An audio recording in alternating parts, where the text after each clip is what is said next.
तो तुला लगन के लिए हम चर्चा कर रहे हैं राहु के प्लेसमेंट के बारे में। इस वीडियो में अब नवम भाव के बारे में विचार करेंगे। अब तक हम अष्टम भाव तक चर्चा पूरी कर चुके हैं। नवम भाव की बात करें तो यहाँ राहु अपनी उच्चतम स्थिति में होंगे। ऐसी कंडीशन में राहु बहुत ही बेहतर परिणाम आपको प्रदान करेंगे। और वैसे भी आप शुक्र से संचालित होने वाले पर्सन हैं, तो ऐसी कंडीशन में जो राहु का एस्पेक्ट है आपके लगन पे, इस वजह से और भी ज़्यादा बेहतर रिजल्ट मिलने की संभावना बन जाती है।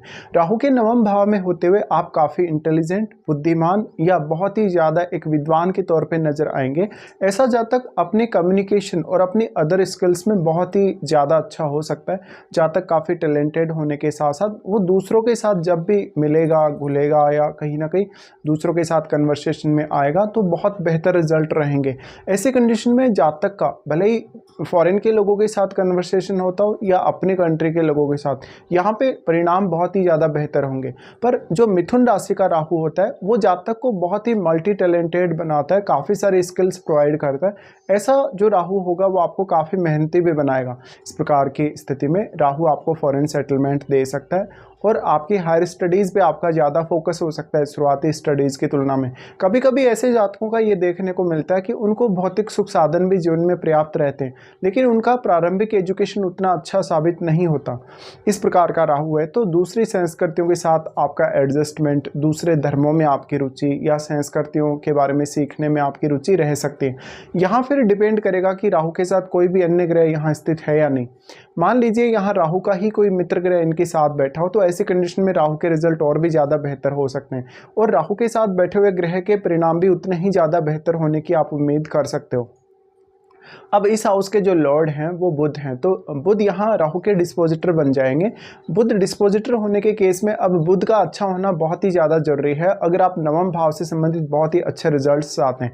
इसके साथ साथ राहु शनिवत चलते हैं, तो आपके चार्ट में शनि की पोजीशन भी काफ़ी अच्छी होनी ही चाहिए।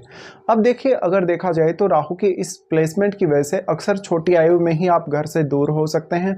मेनली आप अपने जीवन में कुछ बहुत बड़ा करने के बारे में विचार करेंगे हमेशा ही, भले ही आपको फैमिली का इसमें साथ मिले या ना मिले, लेकिन आप स्वयं के बल पे इतने ज़्यादा सक्षम हो सकते हैं आगे चलकर कि जीवन में अपने खुद को कहीं ना कहीं इस तरीके से उभार लेंगे या इस तरीके से अपने आप को आगे ले जाएंगे जहां पर आपको किसी की भी मदद की आवश्यकता नहीं होगी और देश विदेश में अपने आप को फेमस करने में आपका योगदान महत्वपूर्ण होगा खुद के लिए।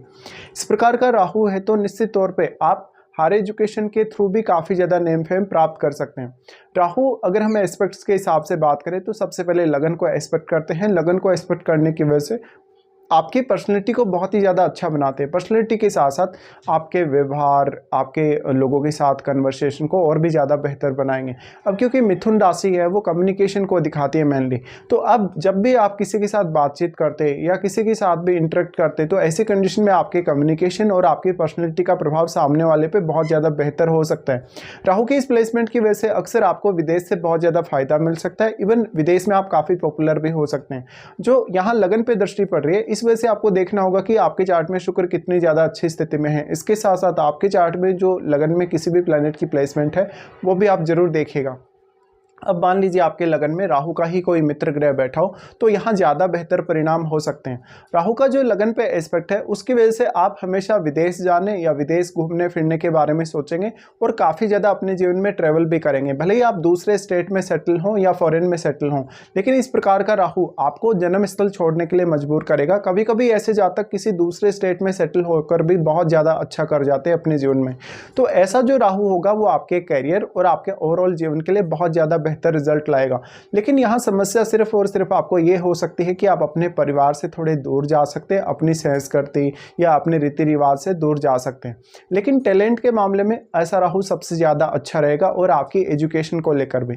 फिर राहु का एस्पेक्ट यहाँ से आपके थर्ड हाउस पे होगा। थर्ड हाउस पे जो राहु का एस्पेक्ट होगा, यहाँ राहु के साथ बैठे हुए ग्रह का इंपॉर्टेंस बहुत ज़्यादा बढ़ जाएगा, क्योंकि राहु के साथ बैठा हुआ ग्रह अपने आप से मल्टीप्लाई हुआ है, कहीं ना कहीं उसकी क्वालिटीज़ मल्टीप्लाई हुई हैं, क्योंकि राहु ने इस भाव को बहुत ज़्यादा बल दिया है।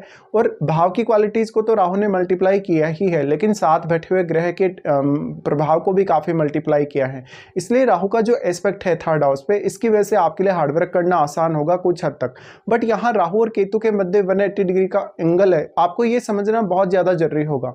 यहाँ पे अब राहु के साथ बैठा हुआ ग्रह ही इतना ज़्यादा सक्षम है कि वो केतु को प्रभावित कर सके, बल्कि राहु केतु के मध्य 180 डिग्री का एंगल होने की वजह से राहु का प्रभाव जो है केतु पर वो एक सीमा तक ही रह सकता है।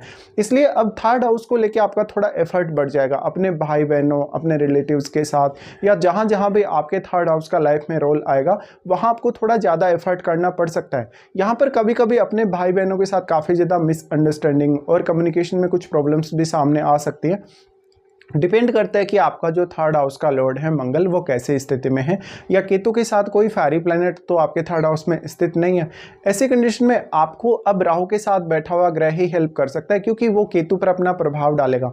और केतु के साथ बैठे हुए ग्रह पर भी, केतु के साथ जो बैठा हुआ ग्रह है आपके थर्ड हाउस में, वो ग्रह का जो प्रभाव है वो भी आपको देखना चाहिए, क्योंकि वो ग्रह अब जिन जिन भावों से जुड़ा या वो जिनका स्वामी है उनके लिए आपको काफ़ी सारे एफर्ट्स करने पड़ सकते हैं अपने जीवन में। उसके बाद राहु का प्रभाव यहाँ से आपके पंचम भाव पे आएगा। पंचम भाव पर राहु का एस्पेक्ट उतना अच्छा साबित नहीं होने वाला। ये आर्थिक मामलों में तो आपको बहुत ज़्यादा सपोर्ट करेगा, लेकिन रिश्तों को लेके यहाँ काफ़ी ज़्यादा प्रॉब्लम लाएगा, जैसे संतान को लेके, आपकी लव लाइफ को लेके। हालांकि आपके टैलेंट के मामले में ये बहुत ही ज़्यादा बेहतर है, क्योंकि यहाँ लगन जो है वो तीसरे भाव से और पंचम भाव से कनेक्ट हो रहा है। तो ये आपके पर्सनल टैलेंट, आपकी पर्सनल योग्यता के लिए बहुत ज़्यादा अच्छा है।